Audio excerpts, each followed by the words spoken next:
What's up, folks? Moon here. Welcome back to the channel. I'm just at the point where I'm feeling very burned out and done with retail, at least for the time being. This isn't a video talking about how I'm quitting for good or dunking on WoW as a bad game, because I still think WoW is a good game at its core. And I've made a lot of really good friends playing the game, and I've had a lot of life-changing experiences. You wouldn't be able to think that, but a lot of, meeting people in game did turn into an IRL experience, meeting up with people in real life, going to BlizzCon and getting to interface with other players who love this game and also have stories with this game. But today I want to talk about how the game style has changed over the years and how at least my attitude towards the game has shifted as well as we all grow and mature. I mean, this game is 20 years old now, but without further ado, let's get into the Yap Sesh. So I have been playing this game on and off for 16 and a half years.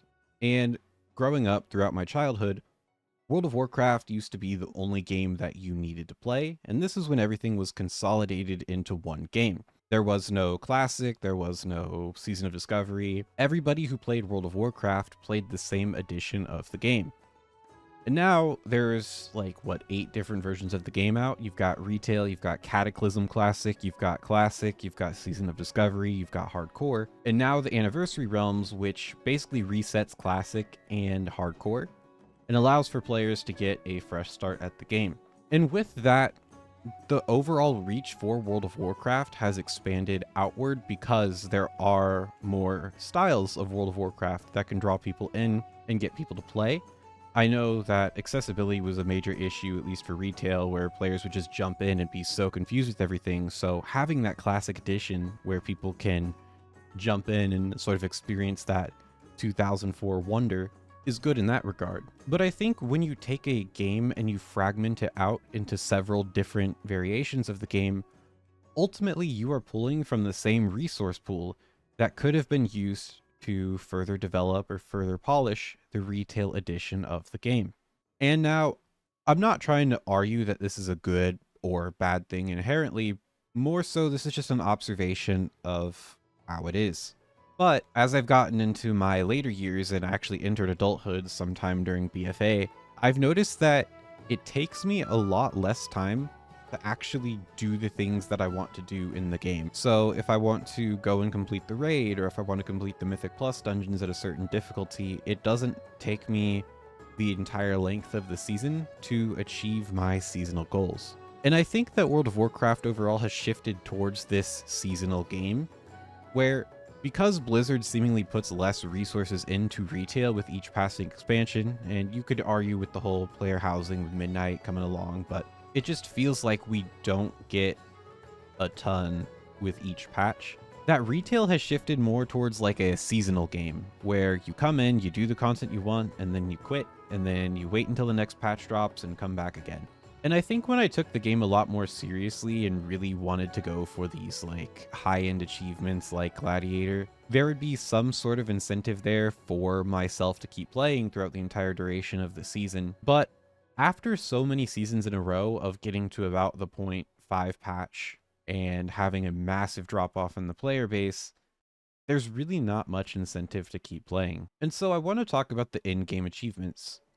So for the most part, I think that the standard in-game achievements are something that are achievable by most players if they put in enough time, effort, and energy into doing so. What am I referring to by this? I'm talking about Keystone Master for Mythic Plus, I'm talking about Ahead of the Curve for raiding, I'm talking about Rival 1 for PvP, because that is what gets you the PvP Elite set. Now, PvP is a bit of a different topic entirely, and I'll go into a little bit more detail later on, but it seems like for the majority of players who want to specialize in a form of content and get that achievement, it is achievable, it is doable. Now, what happens past that point though? Well, your next steps up are logically to go for the upper echelon milestones. So this will be like your rank 1 title for Mythic Plus. This will be like your cutting edge if you're a raider, and this will also be your gladiator if you play PvP. The issue is though, is that to get those sort of upper echelon achievements, you have to take a massive step up from what the majority of players are willing to commit to the game. Because these in-game achievements are exponential in nature. So you get a lot of players who will get through the content that they want, they'll hit this wall for the next level of content, and just decide that it's not worth it to keep playing past a certain point.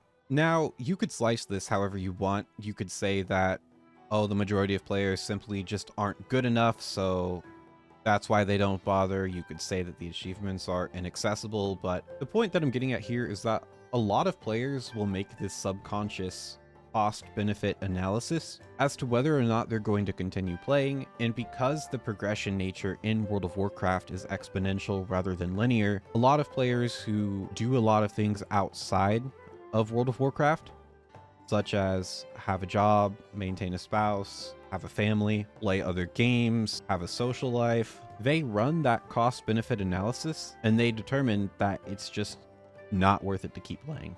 So you could frame this as an issue that Blizzard needs to address with its progression and maybe finding ways to make progression more linear.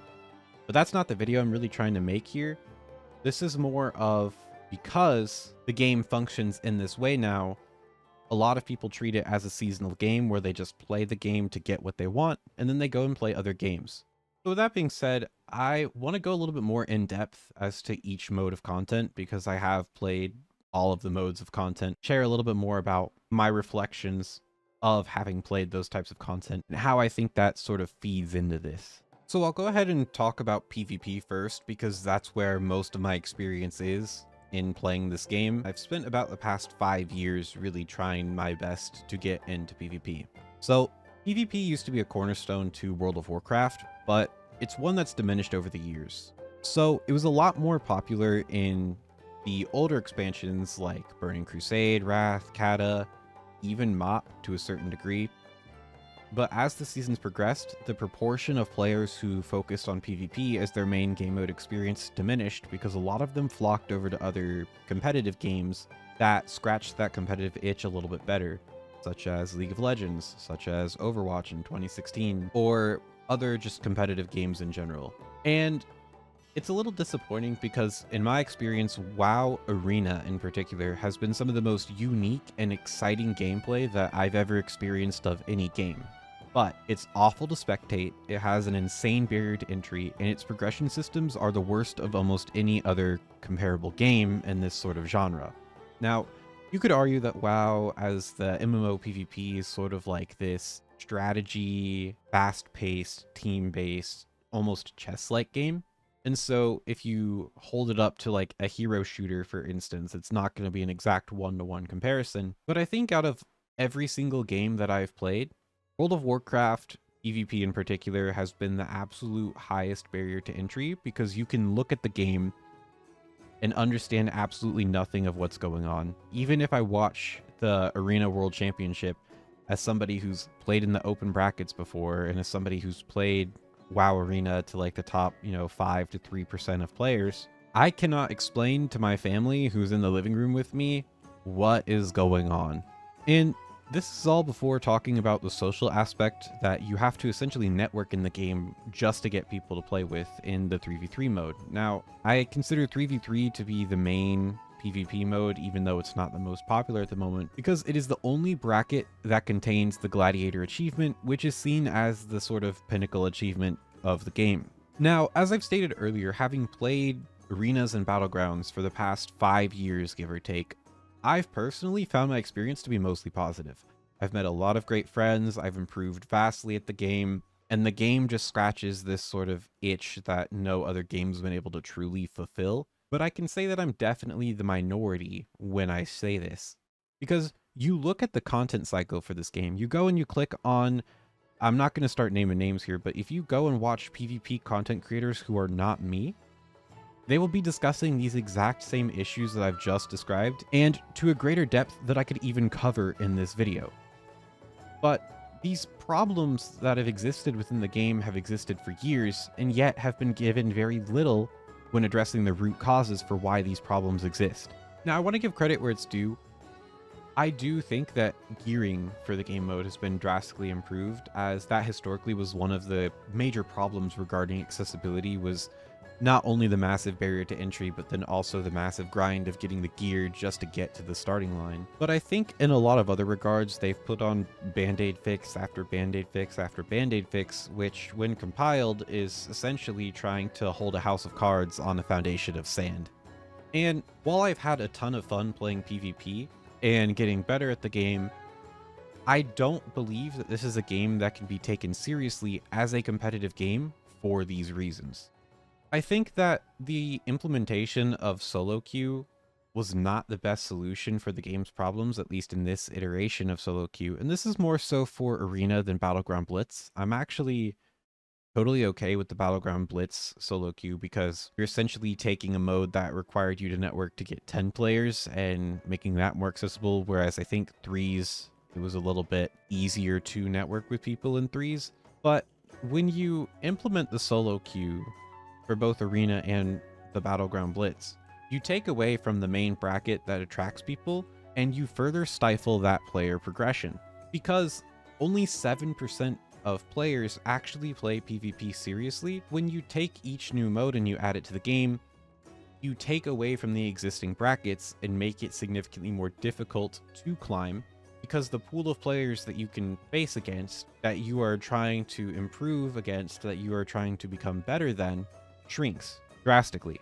So when you pair that with a ranked system that can vary dramatically between seasons due to artificial inflation, there's really no incentive for anyone to play a non-inflated season, because the top rewards are only for those who've played a drastically higher amount of hours.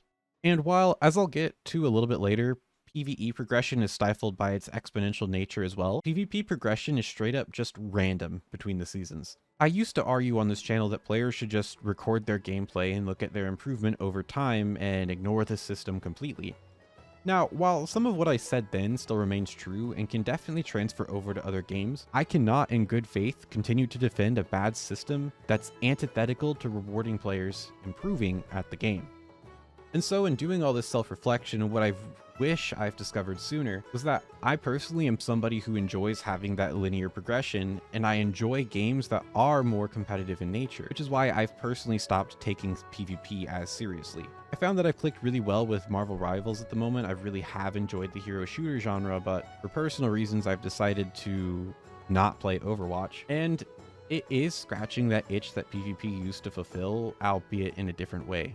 So while I enjoyed my time doing World of Warcraft PvP as a whole, I don't play it seriously anymore. I feel like when I come back for future patches, I may end up doing some casual battlegrounds here or there, or maybe doing some light arena. But unless something drastically changes with the way that PvP is done and with the way that rewards are structured and the way that the competitive system is, I don't foresee myself attempting to push arena rating seriously anytime soon.